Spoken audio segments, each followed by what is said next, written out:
Rusty. You want to get it? Rusty. You go for it. There were so many yesterday. I was like tired. Hey, how are you? I'm good. How are you doing? How are you? Good. Briefly, because I'm supposed to meet with someone at 11. Away? I'll be a meeting. Yeah, that's fine. Yeah, But I'll I'll be talk here. about it. Okay. Yeah, I mean, I would say basically he's this guy's getting the boss. I'll come while you bring your stuff up. You're for a while, and you're not for a while. So he's getting the boss. So his wife's keeping the house and he's still on the note. So he wasn't sure if he was going to get going off or not. But I know that I'm so good. There's no.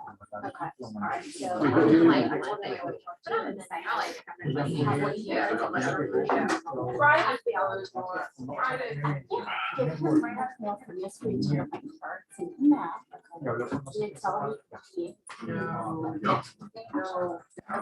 Along the stairs. No, sorry. I'm fine, but I would like to meet with you anyway, so I'll come. Yeah, perfect, thank you. Oh, you were walking, I said where it was ringing, and I was just like, I'm not. Oh, I didn't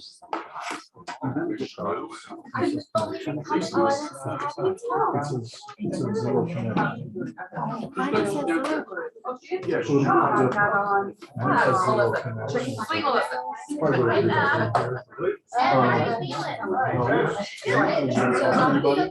Yeah.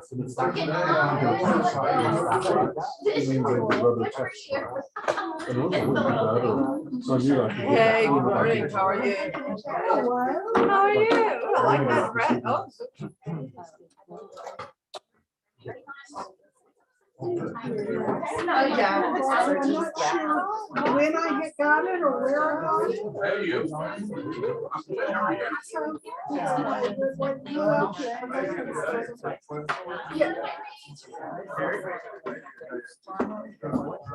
Good morning. Look at you, look how nice you look. Oh my God. Yes, very. Well, let's go ahead and get started. So like, we have a lot to cover today, so let's get started. Let's go ahead. And someone give me some good news. Something that makes you smile today. How about Thanksgiving is in 1 week? Oh, Yeah. 1 week and 2 days. Officially. My Other good news. parents celebrated it for Like I hear this, her parents celebrated their 50th wedding anniversary. That was a hand. Yeah, that's right. So that's incredible. Wow. What other good news do y'all have?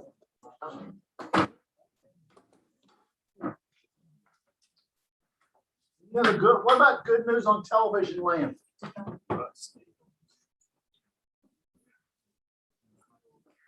Every day's a great day here, so we'll just say that. All right, Michelle, isn't it delusional? Everybody's great. But next time you come in my office with your hair on fire, Fire, yeah. I'll say, no, it's a good day.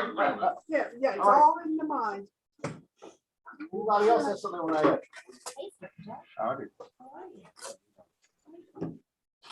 Guys, it's a great day, and we're honoring our veterans today, guys, which is amazing. The ones of us that are not veterans, we know what it's like to serve in the armed forces, particularly people overseas. So, guys, thank you, all the veterans that have served, to the police officers and the firemen and all the people out there. But guys, thank God for our veterans. They're amazing.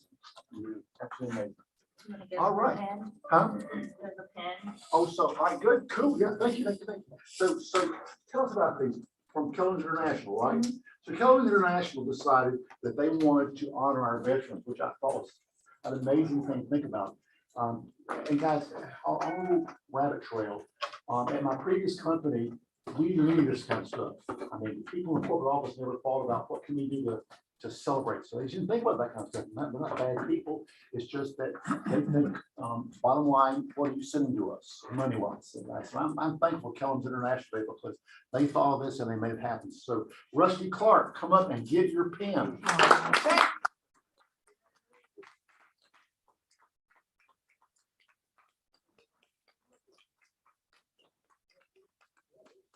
Tell them what it says, Rusty. It's got the flag, KWS flag and then veteran underneath. That's beautiful. Cool. Thank you. Thank you. Come on, buddy.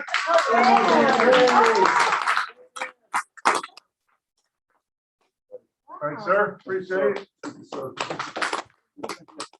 Where they go. All right. And all right, teaming. Okay, guys. So at this point, Carrie, Yes. Carrie, so where's your next trip? Oh, well, I know. not for a while. January is the next one. Oh, my goodness. Oh, good January. It's really hard. Tell them about, did you buy a new place? I did. Tell us about your new place. Oh, my gosh. I won't embarrass you, of course. Well, of course not. Which floor? Huh? Which floor? It's on the 21st floor. Yeah. It's in Buckhead, at the apartment Well, building. I know a lot of y'all been in there, so yes, I kind of wanted to do that for a while, and I was like, why not now? So yeah, so Jim actually bought it for me. He sponsored it. Sure. All the personal details. And my son's supposed to go out there and Right, walk. just kidding. It's You good. walk in front of us. You hear that, Gregor? I love Anyway. it.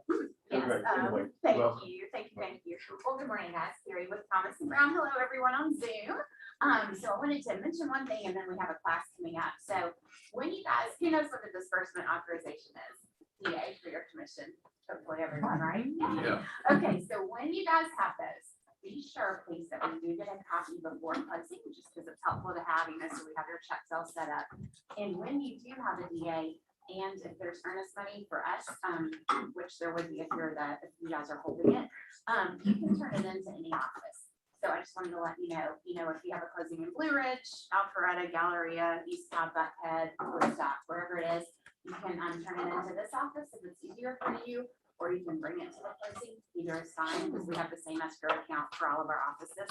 So I just wanted to let you know, we had a closing in Blue Ridge, and they were nervous that they had forgotten to bring it. We're like, no, it's fine, just turn it in at East Cobb, so we can deposit it from anywhere. So just so y'all know, don't think you can't turn it in, whatever. And then on the 13th of December, we have a C class in this very room from 1 to 4. Cheryl will be teaching the contract changes for 2022. I feel like we just had the one for 2021.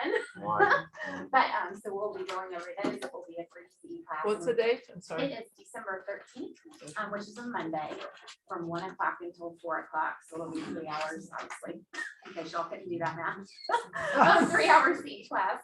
And so that'll be a great one coming up, and we hope to see y'all there. So I'll send out an email for an RSVP, just so we're sure we have snacks and space and workbooks and all that good stuff for everybody. So thank y'all very much. Thank and I'll you, see Carrie. soon. Thanks for stopping by. All right, who is up next? Okay, Milo. Hello. Good morning, buenos dias. Buenos dias. Buenos dias. So the word of the day is buenos dias.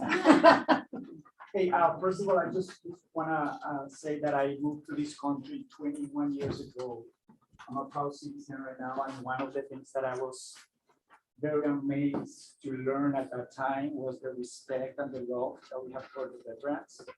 I mean, I was amazed. We have the military in Colombia and everything, but the way that everybody respect the military here, it's amazing. So thank you for the service.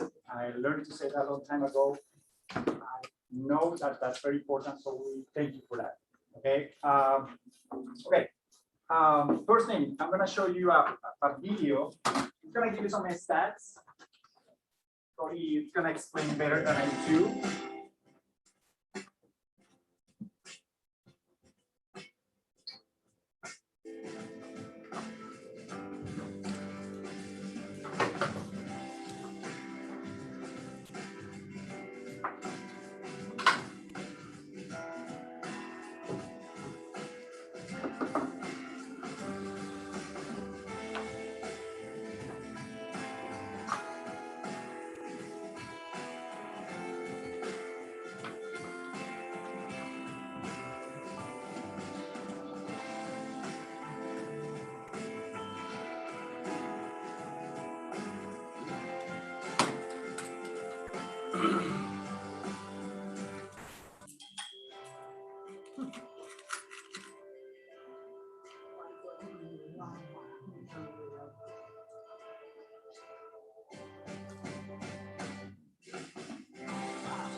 familiar? Yeah.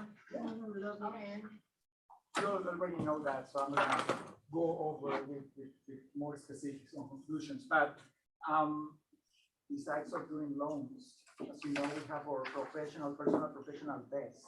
Okay, we want you to grow professionally and personally, that's why we create this program, and tomorrow, we have part 2 of this particular program, A Legacy That Lasts. Okay, this is part 2, and this is gonna talk about decisions. You have to make decisions personally and professionally, so don't miss this. You're gonna see some flyers about that and the way that you can get into it, so don't miss this part, okay? And last but not I'm least. sorry, did you say part 1 somewhere? Yes, that's part 2, but you're gonna, when you get there, you're gonna see part 1 if you wanna see part 1. Okay. As well, because we had it a month ago. Last but not least, today is the International Day for Tolerance. Yoo-hoo! National Entrepreneurs Day, so congrats, everybody, congrats. National Button Day. Button. Oh, what? I thought you said button. Oh, that's good. That's my accent. I can say, I'm sorry. Okay. And the National Fast Food Day. Okay, that's it. National what? Fast Food Day. El día de la comida de la chatarra. They're gonna bring everyone in the office fast food at lunch. How about that? Oh, yeah. Make it happen. happen. You have to- That is Okay, that's great. it. Thank you, Milo. And welcome one of our great sponsors, First American. Come on up. Yay. Right. Chick-fil-A, chicken minis, we love it.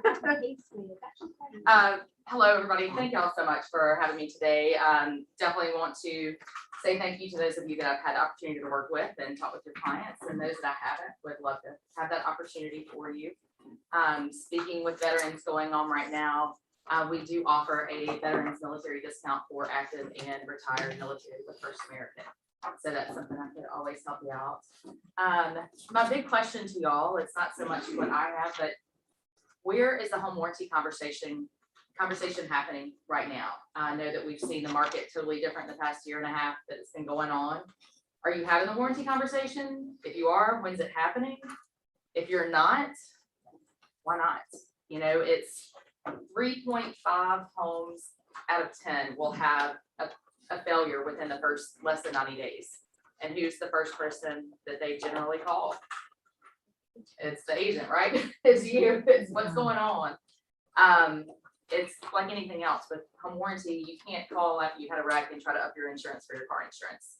The same with home warranty, but First American, I'm happy to talk to your clients. You know, you're expert with real estate. What can I answer for them to help them understand what the coverage is, why they're looking for it? You know, does everybody have $8,000 just hanging out to the side if they have to replace an HVAC system, you know? New water heater, what does it help for those people that have paid like their max dollar in budget to get into these houses? They just want to paint, and put carpet in and make it look pretty, right? So we replace systems. We have no age limit on systems, but you know, the conversation for y'all with your clients and talking to them, did you have it? Because it protects you. We've got it to where you can fill it out in a form. I've got it in PDF. It's on the back of our brochures. It also helps with E&O for the offices too. You know, when that happens and they're like, well, I didn't know about it. We didn't have this conversation. We did have it, you know, is it a follow-up if they didn't get it? You just want to touch base with them in 30 days. Hey, the dust is settled. You know, does it happen immediately? Does it happen during due diligence? Does it happen, you know, buyers can buy their own. It doesn't have to come from a seller. You know, what does that look like for them when we can come in and help them, you know, save money on something? So, just, you know that I'm here. I'm willing to talk, have a cup of coffee with you to let you know a couple of things that I feel like stand out with us, but you know, let's let these homeowners know that they can get this product to protect themselves because we're there. So 60 days after closing, we can still write this real estate product that we offer at all times, but connect with me beforehand, you know, like shoot me an email, Melissa, these are my clients, this is the property address, they'd love to connect with you. Let me get them the information. Let me set up a time to talk to them that's convenient for them. And I'm willing to do it as your partner and to know that that's there. I do not know one single time when someone called me and said, Jim, I am so mad that I have home warranty protection. Not one time. They said, I'm sorry I bought Yeah, And but in about 1 minute, tell them about that you'll protect their listing. so we do have the listing coverage as well. It is something that needs to happen upfront. You know, let me know as soon as they sign, like, go in, use that as your ammunition. I do this with all of my clients. I want to protect you with listing coverage. It's $0 out of their pocket. We do want to go to the closing table if possible to the buyers.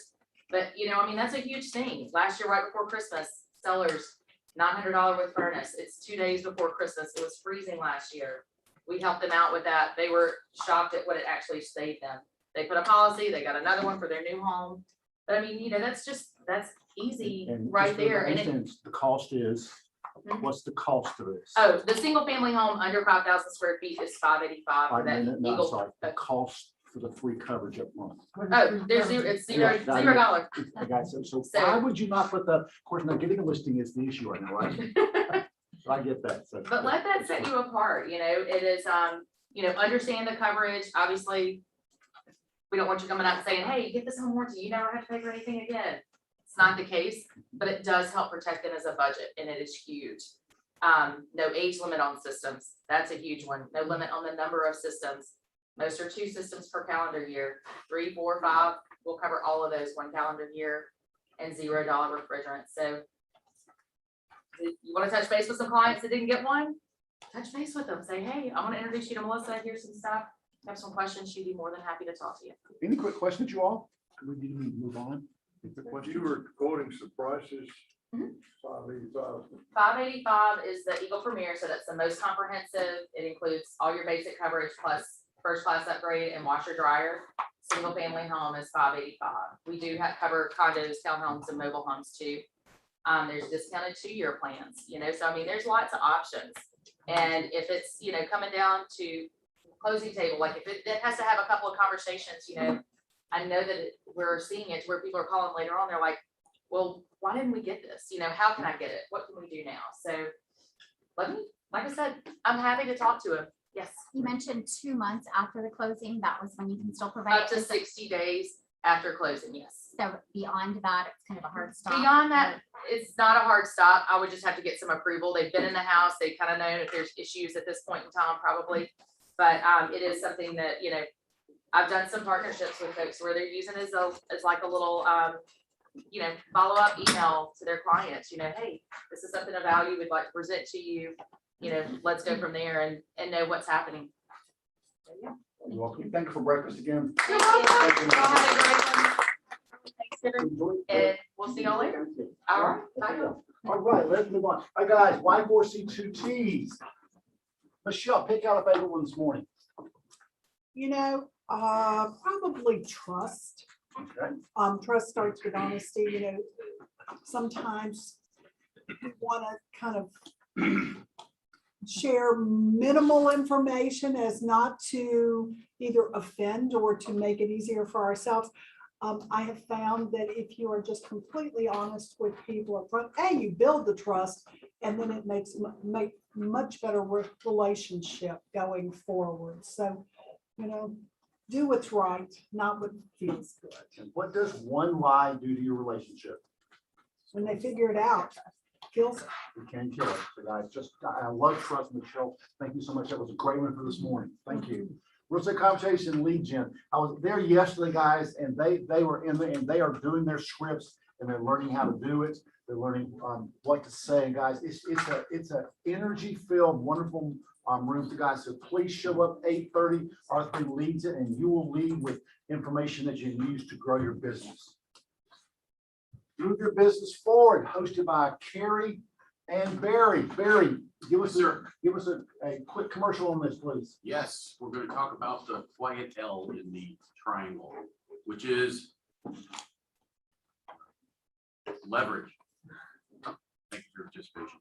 So today we're gonna talk about using leverage in your business, 11:30 to 12:30 downstairs. Come, bring your lunch, leverage your time, leverage your food. Oh, you didn't bring lunch. Someone didn't bring lunch. Yes, hot food. She reached out paying attention. Anyway, I was greeting the assistant worker. Oh, gotcha. And we had Command Labs is coming up. And we can like up and see it. Today. And what'd you say? Today. It's today, Tuesday, November the 16th. And it is all about commands, what you can learn, what you don't know. Guys, please come do that. Guys, it's being taught by Carrie, is that right? Region. Oh, great. Then please jump on that if you can, because the guy that does that is an amazing teacher, guys. So jump on this if you have time. And it's in day. It's what time? What time? All day. Well, it's all day. Cool. Right. So jump on whenever you get out of this meeting, okay, guys. Moving on, mock listing contest demonstration. Taught by Rosemary Johnson and Rusty Clark. Rusty, tell us more about this. You know, it's just, about it. just demonstrating really the steps of getting, prepping for the listing and then delivering the listing so that you go home the agreement. Really that simple. Great. We'll come and learn. Martha and Rusty both. And Rusty, thank you for teaching with us. Appreciate that. Come in, happy home. Of course, guys, this happens a lot. Sweet Kevin Jackson. We do something special for him because he does this behind the scenes sort of quietly, but it happens, guys. If you have really dumb questions about command or where to start, this is a great one. November 18th from 5 to 6 p.m. Bring your beverage of choice. Zoom Career Day, Michelle. Oh, I'm sorry. I was sitting right now. Career Day is Thursday. We spend an hour from noon till 1, and it's virtual. So anybody that you want to invite to see what we're doing here would love to send me their name, their telephone number, their email, and I will reach out to them immediately. Let me help you build your downline. If I were a agent wanting to have more money and build my downline, I would put this on Facebook and say, interested in real estate, learning about the facts of it. Send me a private message and I'll get you into a presentation where you can learn more about getting into real estate and what you need to know. So guys, I would put that on Facebook if I were you, and see then your friends want to get into real estate. Michelle, did you send it out already? Investor wholesaling, an hour buy now, move later program with our wonderful Courtney Newton. She's going to be teaching this in person in Zoom on 12:30 from 11 to 12:30 on November the 18th. Coming up this Thursday, guys. This will be one of the things you just do not want to miss. So, guys, please jump on this. Come here, enjoy it, because Courtney knows this part of the business very, very well. Thank you, Courtney. November 29th, you guys, we've trained a lot here. What do you think? Group coaching is listing consultation, dress rehearsal in person in the lead general room. Please come if you've never done one before, or if you need to brush up on yours. If you've not done listing in a while, you may want to come do this. Coaching, group coaching, work your database, taught by our own Libby Bramlett. Guys, please do this. Working your database is still the #1 place to get business. It has not changed, but KWRI actually maps suggest that you touch your database 18 times a year. December 1st. That is December 1st from 11 to 12. Got the right check. So you got to jump on that. Remind you again, next week at 11 o'clock after team meeting, there is going to be our Thanksgiving potluck. Again, bring something that you love. Sign up, Kimberly. Yeah, I've sent out a sign up. Huh? I've sent out a sign up link. So guys, You please don't have to sign bring up. anything. And Mr. Morgan, are you going to bring your favorite Thanksgiving Day treats on Tuesday? Maybe out of hand. Great. Tell them what you usually bring in. Tamales and tamales. Red casserole. Yeah. They have blessed us many years, guys, by bringing some really great foods. Thank you for doing that. And remind you one more time, in fact, I need to update you. This holiday party is going to come up. And again, it is on December 10th from 7 to 9. If you've never been to the Botanical Gardens, you need to come, because this is fabulous, guys. The decorations are amazing. You will love it. We have 200 spots, guys, right? Maybe a little more. About 200 spots, guys, and 100 and some of them are already gone. Once they're gone, we cannot get any more because the place is pretty much sold out for Christmas. So, guys, if you want to do this, jump on quickly, and everyone gets 2 complimentary tickets, and you can bring a spouse, you can bring a significant other, you can bring your high school child if you want to, or your lower school child want to. But anyway, guys, you get 2 tickets. If you want more, you have to buy them. Lessons learned, Michelle. All right. This week, how many of you do new construction, working with new construction. Okay? And how many of you, before you take your client out for new construction or anything, are doing your buyer broker agreement? Okay, all right. Does it always compute with new construction? No. No. And what, tell me why not? Okay, let me just explain.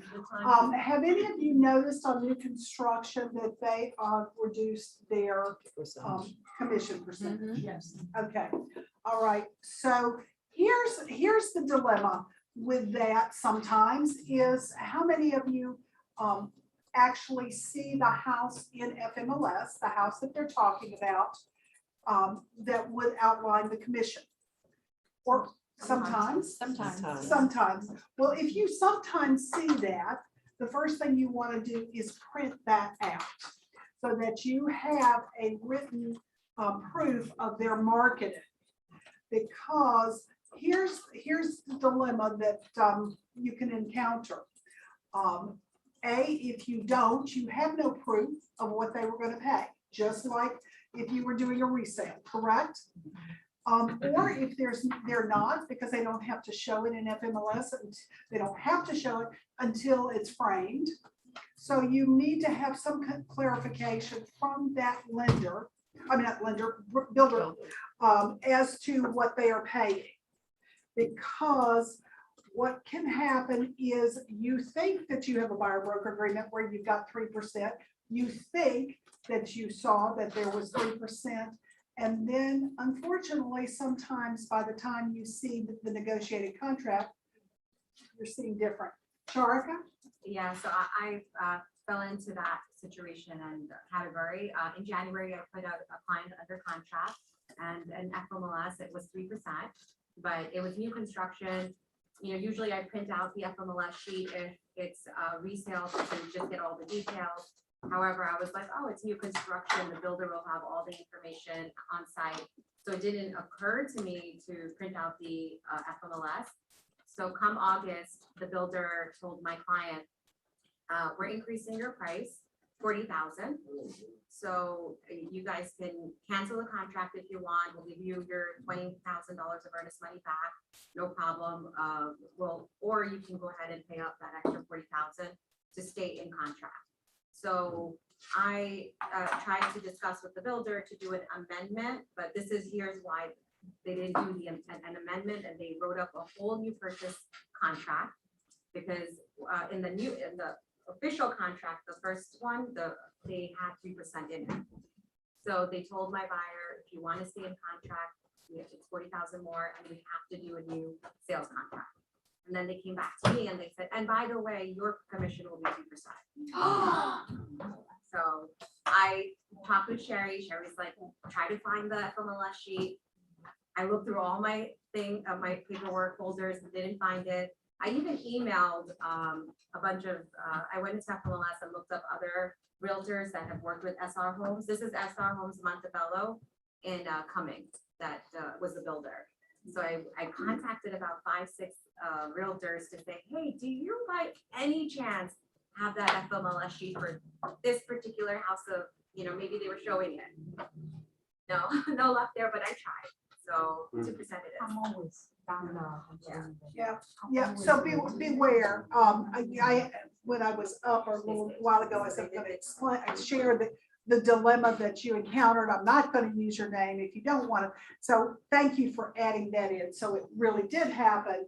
And so Sharika is kind enough to share that, so you all don't have that problem either. That's why we do lessons learned.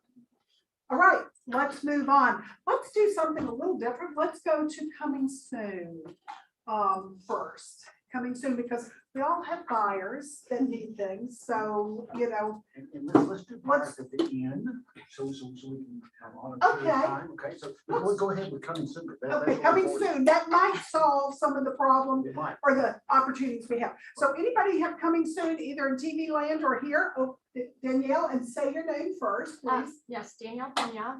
So I have 2 that'll go live on Thursday. One of them is a over 55 patio home in Woodstock, 2332 price is gonna be around 380. And then I have one also in Woodstock, almost Canton, really, Holly Springs. It is a 3.2. It's gonna need work, so it's not gonna go FHA or VA because we're selling it as is. But we're gonna go on the market at 225. Where? Wow. What new Great subdivision price is that? points. It's just like a street off of, I think I would know, so but it's just like a dead end street off of Highway 5 in Woodstock, so Misty Hollow's the street. Wow. So, Two great price points. Yeah. Fantastic. What's that, high school? River Ridge, the one, yeah. Thank you. Mhm. Good. All right, better act quickly, get with Danielle. Who else has coming soon? I like to say off the market. You said it. But I would say your name too. So Shelley, and off the market listing Timber Ridge, Dodgen, Walton, Fields Pond, 5, 4.5, brick, finished basement, cul-de-sac. Only, All right. Thank you, dear. thank you. Okay. Yeah, price. 750, sorry. And would you explain to them what off the market means? Just So off the market, meaning that we are not gonna go on the market. There are COVID things and I'm showing it off the market. Yeah. They don't want 100 people going through their house. Serious buyers, right? Serious buyers, don't bring me somebody, yeah. Is it updated? Right, is it- Yes, I can talk to you later on. Okay. Thank you for Thank sharing. All right, who else? How about out in TV land? Michelle, I have 2 listing this week. This is Libby. Okay, I'm gonna turn it back over to you. So, we all heard a couple weeks ago that, a company was going to not buy. Hey, Jim. Yes, sir. Sorry, Libby was just chiming in. I don't know if you heard her. I heard her. We did not hear it all. Now, Libby, you there? Yeah, sorry, can you hear me now? Yes, go ahead, Libby. Oh, wonderful. Sorry, I have 2 coming this week, possibly 3 if I win an offer today, so cross your fingers for me. The one is 475 Walton High School. It's a 4, 2.5 drive under with a partially finished basement, super cute, great lot with 3/4 of an acre. And it'll be listing Thursday, 475. The other one, it will be around 425. It's off Lower Roswell, also Walton, in Lake Colony. Really, really well maintained, but original condition, like 1980s everywhere. But super cute, great lot, and that'll be 425. We'll have open houses for both of those, and might have a really adorable Smyrna, but won't know till later today. Cool, thank you, Libby. Anybody else in television land that did not, was able to get on? Anybody else? Jim, can I follow up too? This is Scott Vernon. 100%, Scott, go for it, buddy. I've got a 3, 2.5 coming in Cartersville. It does need some updating. Unfortunately, the people that were there, one of them passed away, and so the other is now with their family. So it needs some work, definitely. It does have a detached 3-car garage with the living quarters above, so it could be an investment property for someone too. 3, 2.5, 215 Cartersville. Let me know, please. Thank you. There you go, Scott. That's a great one. Congratulations. Okay, anybody else? Jim, can I, even though I'm not an agent? I actually ran into some people in Douglasville yesterday that are listing their home. Not listing, they don't want to put it on the market, so off market. It's a 4-bedroom, 3-bath with a salt pool, fenced in backyard. They will take as low as 380, but 399 is what they're asking. They will work with buyers agents. So they've done a lot of upgrades. So it's in the Douglasville area, very low HOA. So I told them I would put it out there for them. And if they have questions, reach out to you. Sure, and then they Jane? said, feel free to give them your number. So if you have a buyer that has that need. Cool. That was a great one to hear. Okay, anybody else, guys? Jim, can you hear me? I hear you now. Yes, go Lizzie. It's Liz Cohen. I have 3 listings. One is in Kell, right on the Kell-Lassiter line. It's a 3, possibly 4-bedroom ranch. Needs a little bit of updating. Price TBD. I have a Sprayberry master up, brick coming soon within You Make Me Move. And I've got another one in Lasser. It's a ranch on a basement. Needs a little updating. Price TBDs, guys, call me. Bye. But can you give us price ranges Yeah. though? Yeah. Just price. Ranches, they'll all be between $450 to $525. Gotcha, that helps out. Thanks, Liz. Thanks. Anybody else? Michelle, you should have sat down here. Anybody else? It's very premature this morning. Okay, let's move on. So guys, in my 38 years in real estate, people said in the gym, when the discount broker comes in, it's going to change the way we do business. We're gonna have to cut our commission, blah, blah, blah. Well, guys, they came in, almost no impact on our business, almost zero. Almost zero. Some of the good people, John Hallman was one of the very first people, an old friend of mine. So I've known him for a long time. So then when the computer came around, Jim, the computer is gonna put us out of business. I'm going, really? How's it gonna do? Well, Jim, it's gonna put out, no one's gonna need us anymore. Do they still need you guys? And then, of course, fast forward, Jim, I'm telling you what, Zillow is gonna put us out of business. Now, do they want to put us out of business? 100% they do. 100% they do. So guys, people tell me that because I go, really? Because it might happen, it could. Remember, I also was the one that said no one ever paid $4 for a cup of coffee. Was I wrong about that too? Yes, I was. So Terry and I were talking last week. He had a wonderful podcast that talked about the whole Zillow thing. And when I heard it, I went, yes, amen, Terry. So let's welcome Terry Berger to our meeting. Yay, Terry. So Terry, agent in this office, been here for how many years? Oh, man, I don't know, long time. Wow. And so he's here, and Terry, tell them more about maybe not your buyer and seller business, but the other is that you're in a couple states. Well, okay, so I'm here, my license is here. I don't sell any real estate anymore. I study real estate a lot, and then I have a real estate investment company called Nice Guys Buying Houses. And when Zillow Offers and Open Door kind of came onto the scene in Atlanta, it really was starting to push down a lot of margins and other hedge funds that a lot of people haven't heard of. So we transported to Greenville, South Carolina, where I want to retire someday. And we started buying properties there and building a real estate investment company in Greenville. So we do some new construction here, and we do mostly fix and flips and buy and holds and anything else I can get my hands on in Greenville, South Carolina. And that's currently what we're doing. But before that, I was with RE/MAX for 10 years. And my Keller Williams story, because I like to tell it, is I was with RE/MAX for 10 years because they were number one, and I like to be number one. And so at the time, they were selling more real estate than anybody else. And I heard about Keller Williams early on in my career. This is probably 01. That's about the time, right? The Keller Williams kind of comes on the scene. And I start having conversations with Jim. And at RE/MAX, you're kind of like this island. I don't know, has anybody ever been a RE/MAX agent in here? So RE/MAX agents, typically you're an island, right? And everybody's in competition with you. It's kind of like a dog eat dog culture to some degree. And I didn't like that anymore. Like at first I did, but then it was like, I want to be in collaboration with more people, and started researching Keller Williams. And Jim and I had many, many lunches. And then I decided to make the move. Anyway, I've been here ever since. And I remember sitting on the ALC committee a couple of years. We were sitting in this room having a meeting, and let's see, we were voting on something about Zillow, and I can't remember what it was at the time, but I just said, Zillow is going to try to take realtors out of business. They're not getting another dime from me. And there were several agents in this office that are using Zillow to grow and leverage their business, which is absolutely fine. It just wasn't, I wasn't going to spend any of my money. I was going to focus on my finances. And I decided that Zillow was never going to get another dime.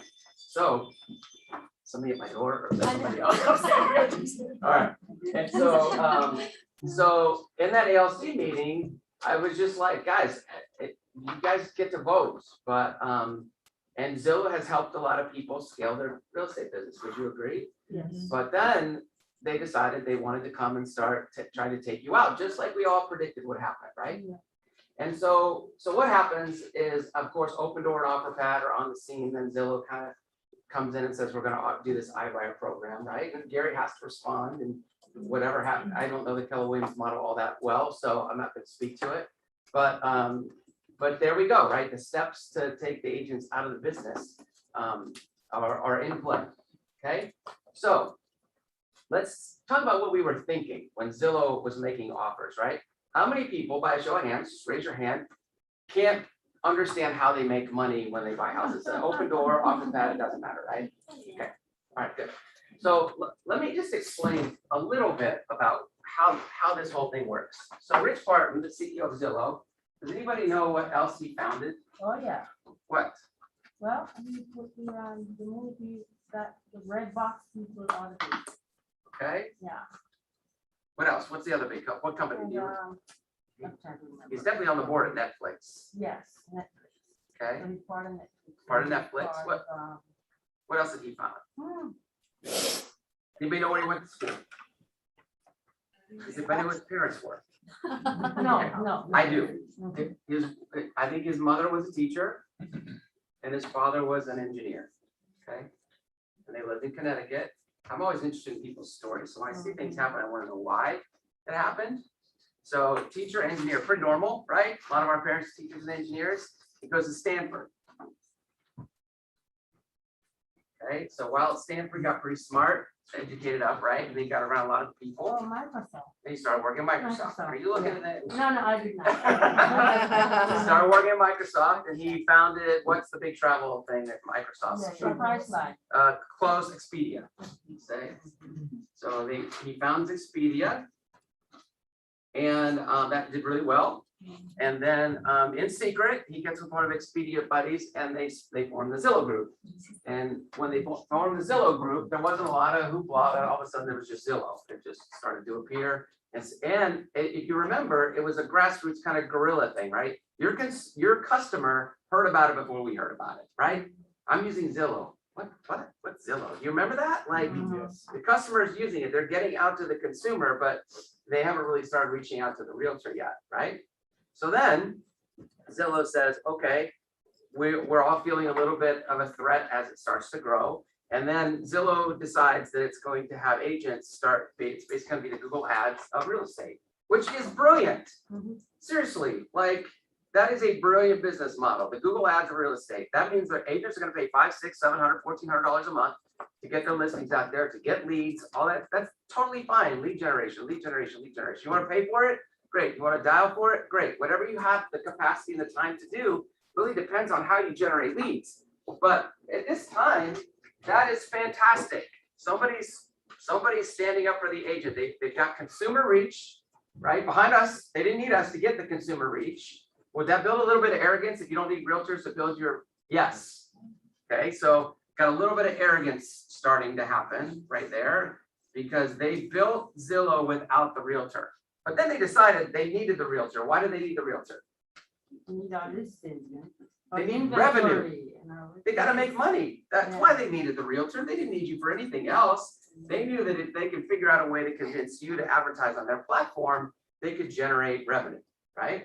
And they should have stayed there. And then they should have stayed there and they should have supported you guys in all of that to generate more realtor business. Instead of giving them $1,400 a month, I'm giving them $2,800 a month. What's Zillow giving me? Well, they're giving me a CRM now. Like I don't have to have a CRM anymore. They're giving me automatic email campaigns. They're giving me all this stuff. They're just giving it to me. I'm paying them more money because I'm getting more leads. If they would have done that, they would have become an advocate of the real estate community instead of, in my opinion, an enemy of the real estate community, right? So then they decide they're going to start buying houses. Because why not? Open Door's doing it, OfferPad's doing it. But when you go to Stanford and you get smart and you get around other smart people that also go to Stanford and Harvard, not nothing wrong with these schools, right? And Yale. But what typically, I'm just going to make a broad generalization here. What typically are they out of touch with? Reality. Reality. Life. Okay, great. So they're out of touch with reality. And you start hanging out with smarter and smarter and smarter people, and you're living in super luxurious properties and all this kind of thing. Yep. You lose touch with the rest of the world. Does that make sense? Yes. And I'll give you a real world example, okay? Let's say you grew up, let's just take the worst example, right? You grew up on the streets, you're a drug addict, right? And you become a multimillionaire. Is it possible that that same person, unless they stay true to themselves, even if they do stay true to themselves and they're up here, will they lose touch with reality? Yes. Absolutely. That's exactly what happens. And so with Zillow's iBuyer model, basically, I don't know if anybody heard the CNBC article or the little video. One of the reporters goes, well, people could have told you that this wasn't going to work. And he said, yeah, many people did tell me that, but we thought that we could develop an algorithm that could predict housing prices in the future with very little margin of error. Come on. In the whole country, right? They thought they could do that. What are they missing? I think they're missing people's emotions, and you can't control emotion. Right, you know. Human factor. Well, all the variables. all the Location. Economy that can happen. Submarkets, micro markets, power lines, backyards, railroad tracks. COVID. Now his excuse was, well, we had a mass pandemic.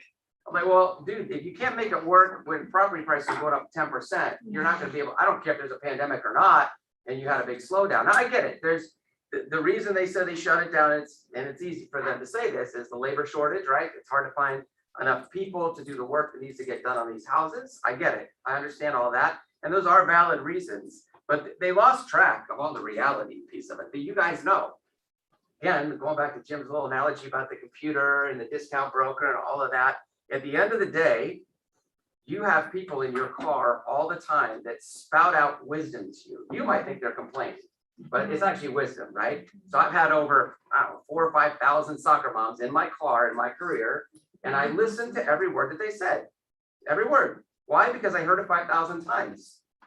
I want a level backyard for my kid to play in. It's really hard to get in Georgia. How about one that looks like this? Okay. I want a swim tennis community. I want this, I want this, I want that. You can't algorithm that stuff in. You just can't. Not in every single micro market. Oh, and I want a good school, right? Or I want this. And so part of the reason is the arrogance of the fact that we thought we could build a computerized model to predict prices in the future, but also forgetting everything about the human element of buying and selling a house. All of that is not in their algorithm. I don't believe they had topo maps of every single house everywhere in the world, looking at it going, okay, that's a flat backyard, we're gonna boost that up 3 or 4 percentage points. The algorithm wasn't that sophisticated. And Okay. Terry, if I remember correctly, that people that started this company, they're tech guys. So yes, they are all tech guys. All of them are tech guys. And honestly, the best move he could have made was to hire a really experienced residential real estate person, right? His own agent, somebody. He should have brought somebody alongside of him when he started this company to say, okay, let's humanize this. We're going to be a tech company, but let's humanize Zillow to a real estate model that works. And that's where it broke. The other piece of it is, let's talk about the prices they were paying. So there's a lot of data out there that you can go look up, but basically the prices in some certain markets, they're selling 2 or 3 percentage points below. Now, if you go on YouTube, it's really fun to go on YouTube because it's all clickbait. But if you go on YouTube and look, you'll see a lot of people predicting the end of the real estate world because of what happened to Zillow. What happened to Zillow was because of who? Zillow. Okay, we don't take responsibility for that. They made bad business decisions. Okay. Now the challenge for Zillow will be, now how do you go make an enemy of the real estate agent and now try to come around and go, hey guys, we screwed up and we need your money again. You know, what do you do there? And 500 million, the number that you heard, they lost this year. So they lost 300 million this quarter. I know that. and they laid off 25% of their workforce. That's who was working on the iBuyer programs, 2,000 people, which is sad. I mean, you could tell, I watched a bunch of his interviews and it's easy to make fun of Rich Barton. But at the end of the day, I think he's a really decent human being, like a lot of people are, and he had to lay off 2,000 of his workers. And that sucks when you're a CEO of a company and you try to build this thing and you take it, he said, we took a big swing and it was a miss, you know? I went to go show a Zillow home this weekend. I couldn't get the code to get in. I was on hold. It was embarrassing. I was on hold for like 10 minutes and then the call drops. I was so frustrated. I was like, okay, I'll show this home because it looks nice from the pictures, but I couldn't even get my client. Yeah, it is challenging. So really fast.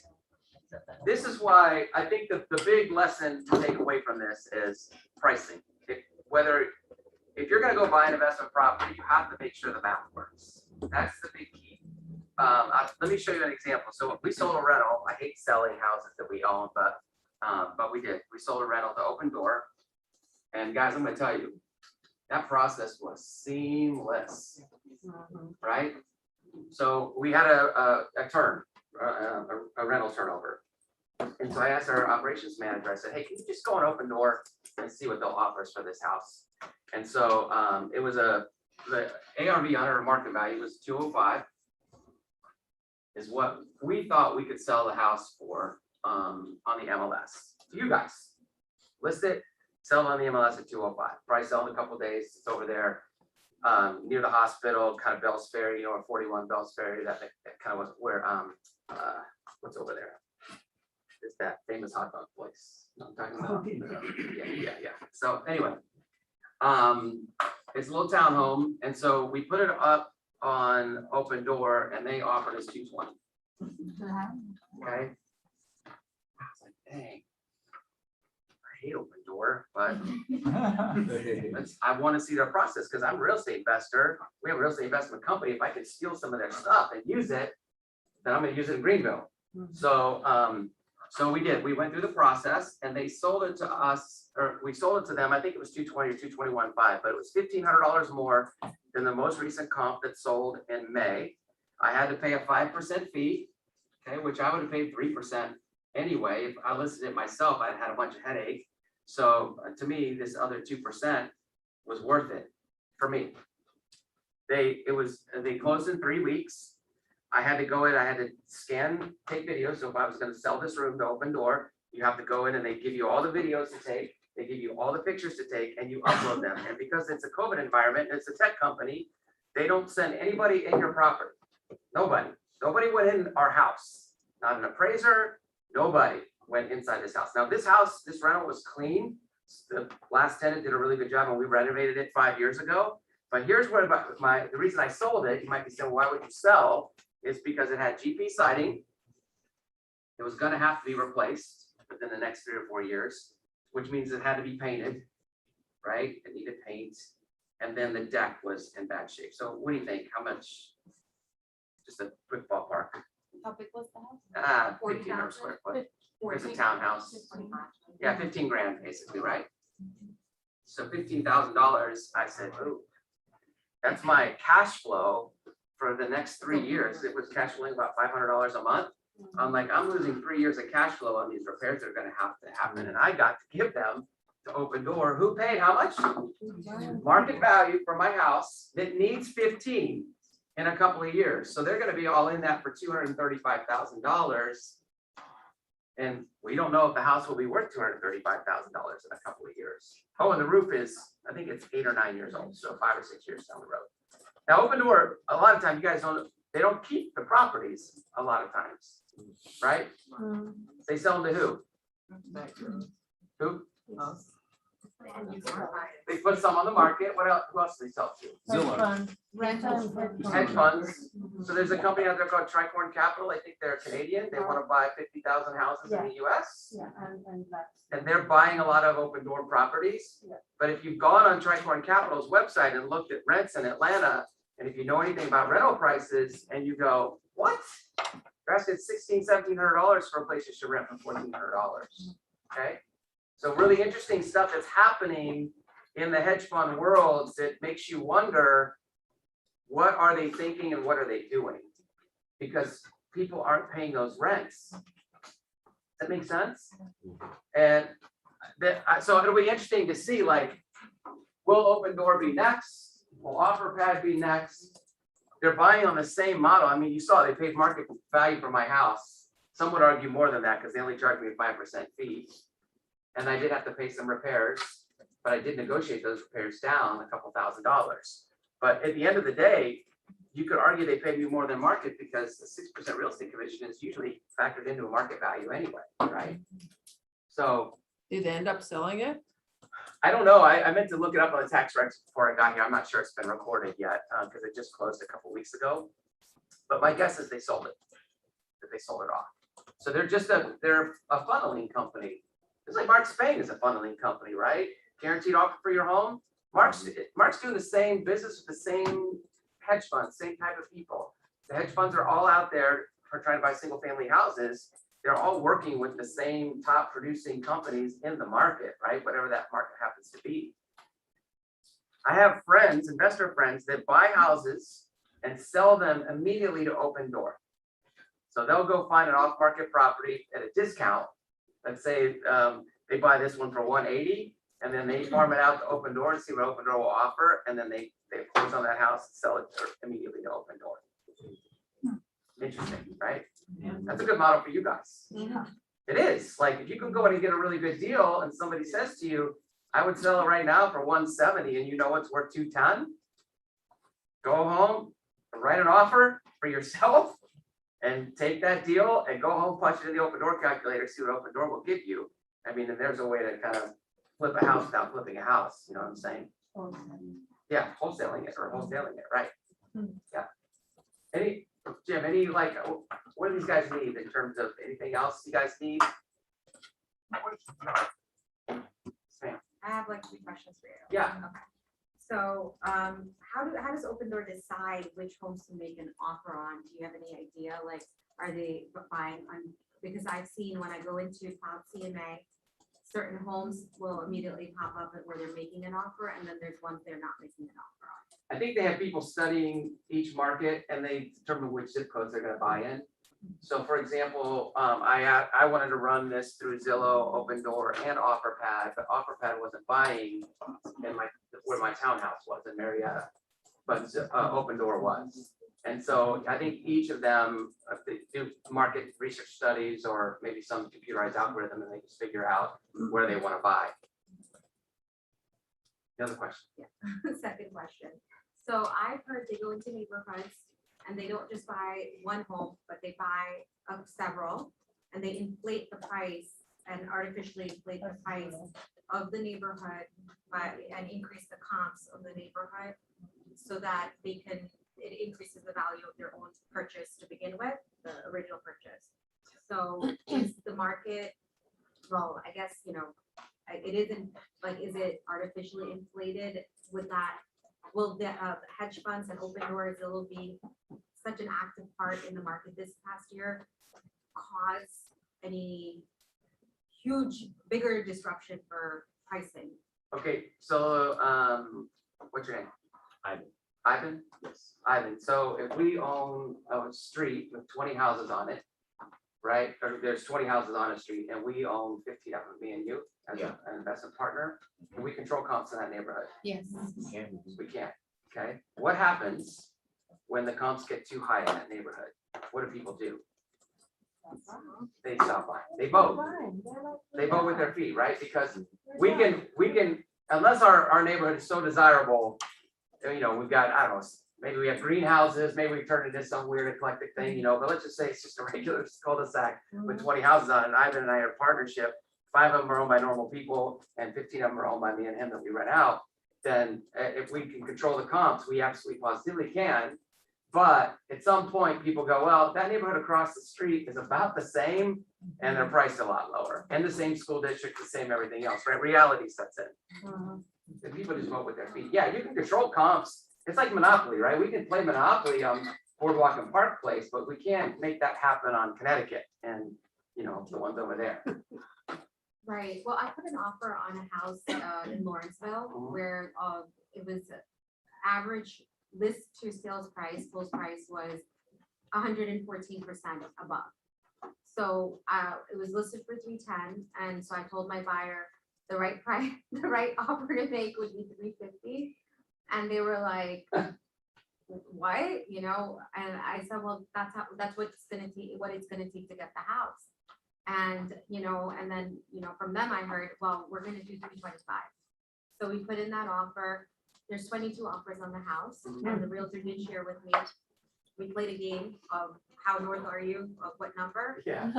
So she was at that's how I got the 350 number for them, because she was already at 345. So when we're saying buyers will back off, not right now. No. And they haven't. So these people in this neighborhood where they're paying 15% above, and I didn't look into tax records to see how much, if there were real people buying it or LLCs buying it. I didn't do that analysis, but that's where kind of, you know, the only conversation I could really have is, are you gonna live in there for a while, you know? Yeah. Yeah. Yeah, I mean, at the end of the day, I think you do have to do that analysis, right? Back in the foreclosure period, when I was selling real estate, you had short sales, foreclosures, and regular sales, right?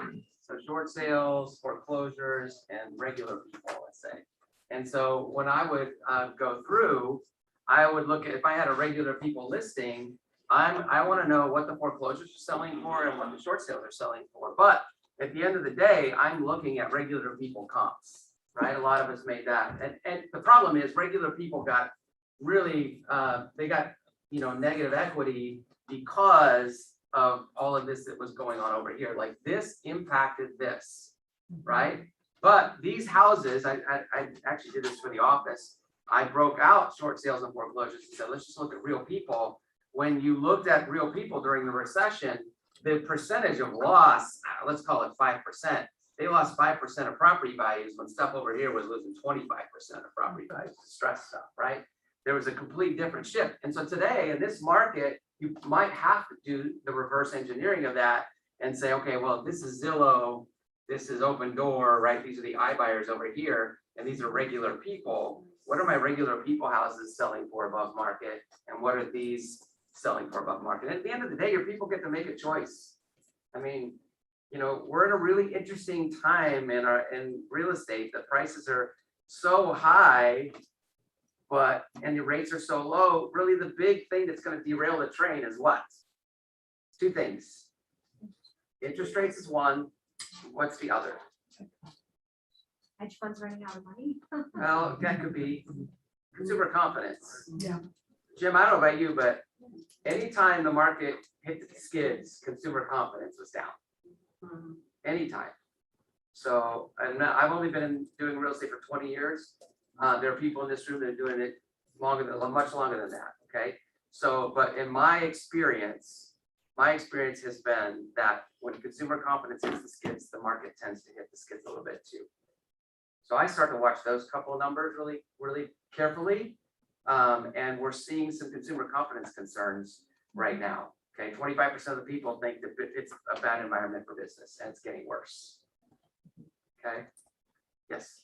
So if you were a buyer or let's say investor and you're looking at a Zillow properties, how much off, since you know their situation, would you offer less, and how much less would you offer than their retail price? I guess it just depends on how many offers they, you know, because Well, they tell you, I think they BS you and they give you, oh, we have multiple offers, right? Okay, if assuming the property, let's say, has been on the market more than 2 weeks, we just pretend. Yeah, okay, yeah. From a More than a couple weeks? Right. Yeah, I'd go in a little bit lower. So are they still, every Zillow home I've done in the last 2 weeks, they're closed for maintenance? They confirm the Yes. appointment. We Yes. show up and it's closed for maintenance. So I'm Interesting. thinking they're taking them off the market. Close for me. Yeah. They might have a They big put it buyer. on their thing. They It's could have a closed. huge buyer, right? Like who? Somebody could make an offer, a big hedge fund. Yeah. So my problem is I put an offer in on a Zillow condo October 30th. They said they would respond between 48 days. The only person that I can get through to is the helpline agent who is helping me. And she says, there are no other offers. Your offer's the only one. They will respond. It's been 16 days. Oh my gosh. And it's been on the market 50 days. There's something going on. And my client wants this condo and wants to buy it. Find another. And They're negotiating. and we've looked at everywhere else and they don't like that. Okay, let's just go back to, we just laid off 2,000 people. Yeah. What kind of chaos does that create in your It's company? staff. Yeah, they don't have enough staff Yeah. to serve the houses that they have. I mean, maybe they kept on I don't know what they did, how many customer service reps they kept, but if they laid a bunch of people off, because they lost $300 million and their stock shareholders are like, what are you doing to me right now? The customer service rep, she's great. She says, thank you for reaching out. Yeah. Have they called you? So eventually they'll even lose more money because obviously they're not selling the property. Yeah, or somebody calls Rich Barton from a hedge fund, his buddy at Stanford, and says, hey, I would like to make an offer on all 8,000 houses that you have for sale. Because there are companies operating that want to get 50,000 houses in the United States. Are they closed for maintenance or is there something else going on? Don't know. A New York City company is buying some of them out, is what I heard last, that there's a company in New York. Manhattan that's buying. And that would be easier for Zillow, right? Than Yeah. keeping them on the market and having us call customer support. Mhm. I mean, seriously, if we were all in business together, we had 8,000 houses and I came to you and I said, guys, we have one buyer.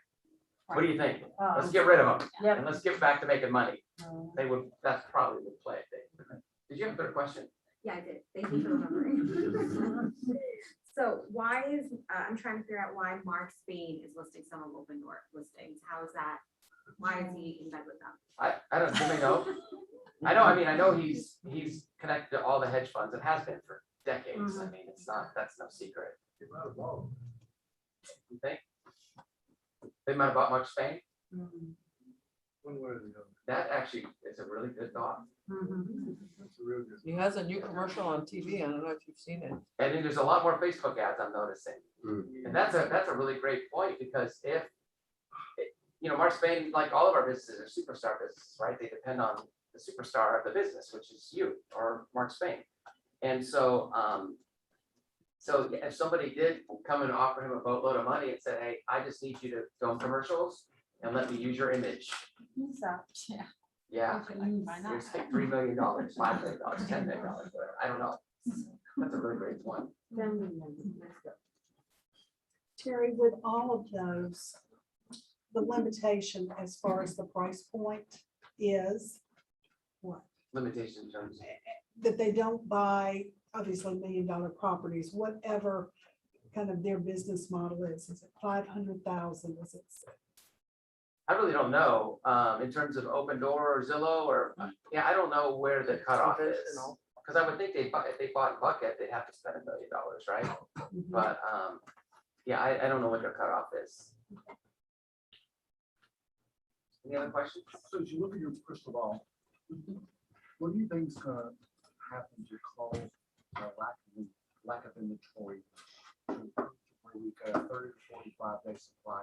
What do you think is gonna cause that to happen? Okay, thank you for asking that question, because I love this question. I didn't even pay him to say it. Economists love this theory, and I don't even know what it's called. I call it chaos theory. Basically, you remember when we were in middle school, right? And we looked in the mirror and we thought we were ugly. You remember that? Like everybody. Everybody. It doesn't matter, boy, girl, doesn't matter, right? That's a herd mentality. Like it happens to every middle schooler, right? And then you have kids, you have middle schoolers, and you tell them, oh, that happens to everybody, right? Do they believe you? No, they don't believe you. No, not yet. Give them 20 years, they'll believe you. But and so that's a herd mentality. And humankind does things in lockstep with each other, believe it or not. Okay, there's certain things that we do. And so their economists kind of theorize about a time where basically people just get sick of the market and they stop buying. Now, they don't stop buying today. And I've kind of seen this play out in my career a little bit. Like, why is it getting so slow? But let's think about it, right? I have a perfect example.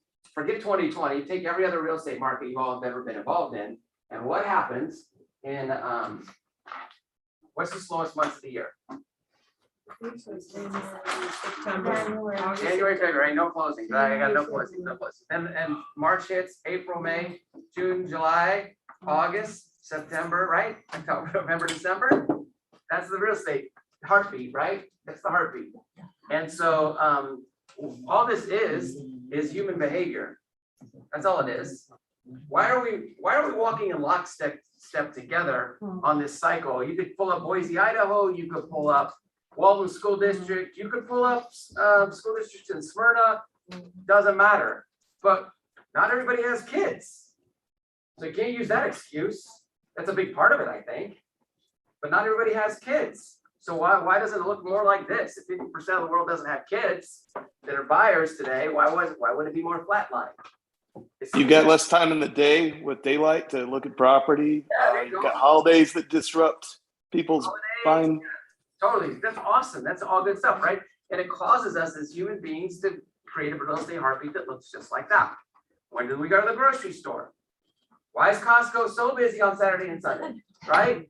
So that's this human behavior element that says at some point humans, Americans, get sick of all of this and they just stop.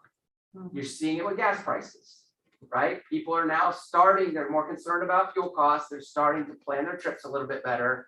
When it costs $70 to fill up my car, I'm like, how many trips can I combine? Okay. Okay, and I mean, fortunately, most of us in the industry don't have to worry about the extra 20 miles on your gas tank. You know, praise God for that. But at the same time, there are a lot of people that do, and that human behavior starts to kind of pool together. So that's the theory, that the analogy I want to use to you guys. So what could bring it down? That could bring it down. There could be just a correction. Some events, something that causes something to happen, that could bring it down. The last one that I remember outside the Great Recession was September 11th. The real estate market stalled for about 4 or 5 months. Okay, and it doesn't have to be a terrorist event like that. It could be any type of event. It could be pandemic, could be, but it doesn't even have to be that big, right? It could be something a little bit smaller. So human behavior could cause people just to stop voting. To me, the silver bullet, or the whatever you call that thing, is interest rates, right? That's it. As soon as interest rates, because you have a skyrocket prices on houses right now. And remember, who knows the math? For every 1% increase in rates, it affects affordability by how much? 10 to 11%, depending on what price range you're in, but 10 to 11%. So that person that could afford a $500,000 house no longer can afford a $500,000 house. They're going to be able to afford a $450,000, right? What if they don't want the $450,000? What happens? They wait. What do they wait for? That $500,000 house has become $450,000. And then it works its way up the chain. That's why I always loved being, at least at the time I was selling real estate, 150 to 300. That was like my sweet spot. And then as soon as I started getting up into the $500,000, $600,000, $700,000 properties, the recession kicked me in the teeth. So, but those other houses were still selling, you know. So that's what could happen, and probably what will happen. Does that help? It does, respond to, I think it's gonna happen because inflation is so out of control right now. Yes. And I think it's what's gonna make it happen. People, they're gonna be tired of overpaying for houses. They're gonna be tired of, once they get in the house, they can find nobody to come fix it. Everybody's so busy. And then they go out and they wanna furnish their house and everything's going up. Just keep going. So at some point that's gonna affect it. Can I go there once? I love it. Really quick. Okay. I have a theory that we created our own inflation. So let me show you what that looks like. Okay. So, and I think you're right, Jim. People just get fed up. Again, human behavior, right? So, okay, pandemic, stimulus, right? Okay, so we can say what we want about stimulus, but the reality is what we should have done, what we did, it doesn't matter. We did what we did. And what were we doing? We were giving people what? Free money. Free money. My kids got $1,200 checks each. Yours did too. Yes. My kids didn't need $1,200. And we put it in the bank to help pay for my son's car. So. Hey, But, Terry, yeah. I got a client that was talking to yesterday, that makes $150,000 a year. He said, I'm getting a check for each one of my kids every month right now. Good Lord. How's that? Okay, so now check this out. We give away money and we are stuck at home. What do we do? Shop online. Shop. Amazon. Okay. Shop. Amazon particularly, right? Yeah. Where does all that stuff come from? You see where I'm going with this, folks? China. Okay, I have I just gave a presentation on this that showed there's a website that shows all the ships in the world traveling through shipping channels. Okay, so this is the crazy part. Pandemic equals stimulus. We shop. Most of the stuff comes from China. We all know about the supply chain, you know, all the ships sitting off the coast of California. And then not only are they sitting off the coast of California, I don't know if you know this, but there are about 3 times as many sitting off the coast of South China. So if there's 50 in the port of LA, there's 150 in Shanghai. What do those ships have on them? Okay, you got goods and goods, all the goods, right? What are those goods packaged in? Metal containers. You guys know there's a metal container shortage, shipping container shortage, like that? Metal containers, that stuff that we make houses out of now, right? The people like, oh, I want to stay in there Airbnb, it's a shipping container, right? There's a shortage of those, mostly because there's about 1.5 million of them sitting on the ocean, either ready to unload or load. But because of the reduced capacity at the ports, you've got this. Now, when I say, I could go really deep dive into this because I just studied it, but the issue is we offered stimulus to Americans that didn't need stimulus. They bought patio furniture from China, and there's not enough patio furniture, which causes supply chain problem, right?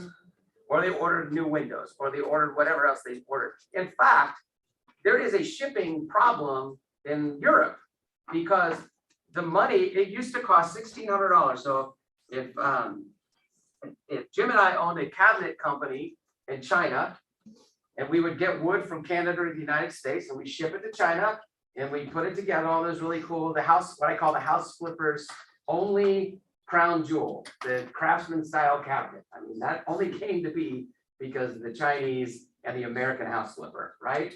And so the Craftsman style cabinet, we own this big warehouse, people are turning out cabinets, and we're getting the wood from the United States. Can't get wood from the United States because it's on fire for 4 months, right?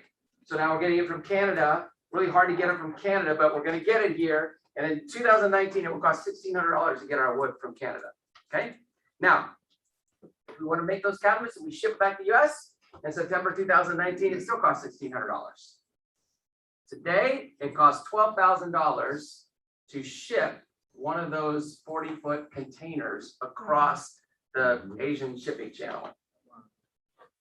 Because we gave free money to people who didn't need it and ordered stuff online, that created demand to the likes the world has never seen and caused all of this cargo to come in here. So they move ships, and the shipping industry doesn't make a lot of money, by the way. They are now, but they've got a bunch of unhappy people because you can't get your patio furniture. So now they take all these ships, and where do they move them? If you own 10 ships, where are you gonna move them? Or somebody's paying you $16,000 to ship a container, right?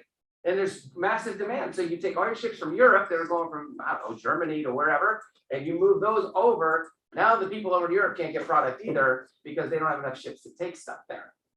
We have enough ships, we just can't unload it fast enough. It's really interesting. If we would have just said, if you can't pay your house payment, we are gonna make it for you. That would have been a whole lot easier. That's right. But we blew it. That's why we created our own inflation. When it just trickles through, I mean, Target's bought its own shipping company. Walmart owns a shipping company now, and those are more out of the chain. Yeah. Why Target sent a can bunch of we workers to the- manufacture in USA? Well, I mean, again, if it gets too expensive, then we will, right? I mean, that's the deal. Like with the chip shortage, Biden says we're gonna manufacture chips in the United States. So, I mean, it's all cool because it's basically a big game of Catan, right? You're just kind of watching things move and you study the market instead of react to it. Like, don't freak out, go sell houses, don't freak out.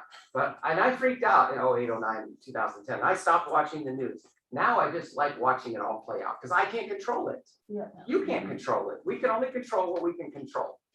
We can't control Zillow, can't control Open Door, but it's been good for realtors. I hope you get to take a vacation soon. It's like 3 years since you've been able to take one. Exactly. So guys, how many in this room phone calls pre-record from other companies want you to come join them? Every day. I do every day. Every day. Me too, me too. A couple companies that pay me well, I'm joining them because they think I create all this. I did not. I did not do that, guys.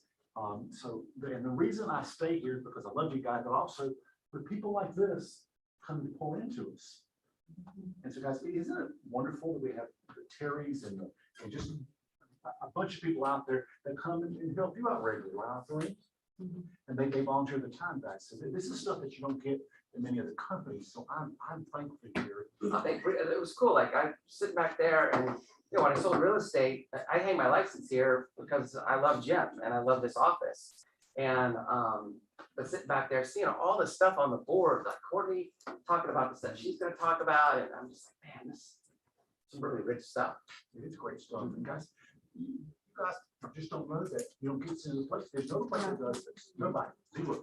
They want to do it, but they don't get it. Okay. All right. Does anybody have a burning question? We got to get back to Byron needs. Anybody have a burning question for Terry? Thank you all. Thank you.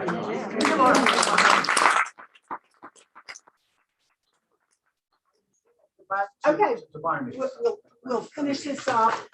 The $1 million question is buyer needs. If you've got somebody that you are working with that you have a unique opportunity, not run the mill, because we all have those, but something that you really need our help with, put it out there, please. Either TV land or here. I need a ranch. R3. I need don't feel good, but I need a ranch.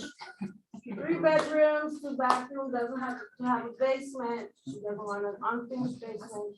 And I need it in Marietta or Smyrna. And my price point is $375. Up to $375. And updating. Will you take a 2-story house with a With a downstairs bathroom, master? absolutely. We'll do that. Okay, fantastic. Let's keep going. Sharika. Hi, guys, I'm Sharika. I have 3 buyer needs. One is up to 1.4 million in Milton or Alpharetta, if anyone has anything coming up. Another one is anywhere in Alpharetta, Roswell, or John Street up to 650. And then I have, it's the same buyer. And then I have another one, the Lawrenceville, I just made an offer on, but I'm pretty confident we're not gonna get it. I know, so, yeah, so up to 350 in Lawrenceville, if anyone has any. Thank you. All right. Who else? TV land. Hey, Michelle, can you hear me? Oh, who's that? Hey, Michelle, it's Danielle. I had to leave to go to photos, but I'm in the car. So I desperately need some, can you hear me? Yes, go right ahead. Yes. Okay. Go right ahead. Yeah, I desperately need something in Pope on a basement up to 800. Like if you look in the 600 to 800 price point in Pope, there's like nothing. So if anybody has anything coming up, I mean, I have lots of other buyers, but this one kind of on a time crunch. So that's the most urgent. Okay. All right. Thank you for sharing. Okay. Thank you. All right. Thank you for sharing. Family, you hear yourself over and over. Okay. Anybody else? If not, you know, if we missed you, put it in the chat box or let us know and we'll see what we can do. Two very quick things. Number one, we realize that the buyer needs a little work on it because once you say it, it's not written in any place that you need it. So if you don't get it, you don't hear about it. So we as ALC decided, let's see if we can do something where we make the buyer needs a little better than where you can go back. Now I heard about that, but I don't know who said it. So we're working on a way to have that in writing to where maybe a Google spreadsheet that where when you do that, there's a place you can put it. So someone gets a listing, they can go, oh, look, she needed that, and I'm gonna call her and say, by the way, I've got that listing coming right now. Would that be of help to you all? Yeah. Wouldn't that be great, guys? Because I realized that I don't remember anybody that spoke this morning that said I had this need. Y'all remember anybody besides just now? You know, which is cool. So we're working on that right now. So you guys just realize that that's on board and we're looking at, okay, can I brag for 1 second? My brother just got a real estate and he has his first listing appointment tomorrow. He's gonna get 30 acres. Wow, great. Now, in Northern Virginia, that's a little different than Buckhead. Those don't exist there, but can we give Greg a hand for getting his first listing? By making 10 calls every single day and touching the database. Look at that. It's run up and it works. It's Oh my a- goodness, it It's like works. the You got it. perfect formula for a cake. Exactly right, guys. Just realize that business is out there and the ones going after the ones who are doing business right now. So that's great. Anything we did not talk about, next week we'll have sort of probably a little bit shorter meeting. Because we're gonna do our Thanksgiving. If you've never come to our Thanksgiving luncheon, please come because there'll be plenty of food and our Thanksgiving luncheon on Tuesday. If you don't feel like cooking that day, just come anyway, because I promise you'll be a lot of food. Yes, ma'am. And next week, we're gonna have the coaching corner. And a couple of our coaching clients will be up with me talking about coaching, what it's done for their business. And also Tammy Youngs, who is our bold coach, will be online. Hey guys, Tammy Young, if you want to come for incredible talent, Tammy Young is incredible talent. She coaches the bowl coaches. So she is incredible talent. That'll be fun next week, and you guys can come learn how to increase your business next year. Anything else we didn't talk about, Kimberly, or we need anything else? Y'all, man, thanks for this big room. I love this. And then y'all showed up. Thanks for that, guys. Have a great day. Thank you.